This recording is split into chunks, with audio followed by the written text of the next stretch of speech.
Hello' guys, good morning. So' বহুত দিনৰ মূৰত পুনৰ এটা ভিডিঅ' লৈ আহিলোঁ আৰু আজি মই আৰু মোৰ বন্ধু গৈ আছোঁ এটা জেগাত আৰু গৈ থাকোঁতে বাটতে সোমাই পেলাই আমি পুৰি চব্জি ধুনীয়াকৈ খাই বৈ ল'লোঁ।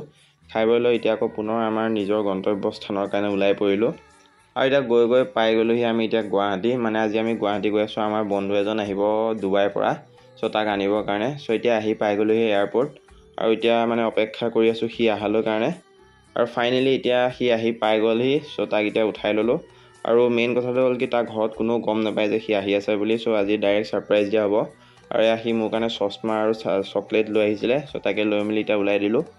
আৰু এতিয়া আমি আহি পাই গ'লো সোণাপুৰ আৰু ইয়াত আহি জুবিনদাৰ ক্ষেত্ৰত অকণমান সময় ৰখি মেলি এতিয়া আমি আহি গ'লোঁ নগাঁও বাইপাছ আৰু তাতে আহি ৰাতি ভাতটো খালোঁ। আৰু এতিয়া আমি আহি পাই গ'লো দুচতৰ ঘৰ আৰু সিহঁতৰ ঘৰৰ গোটেই মানুহখিনি ছাৰপ্ৰাইজ হৈ গ'ল। আৰু ইয়াৰ এটা লং ভিডিঅ' বনাইছোঁ, আপোনালোকে চাব।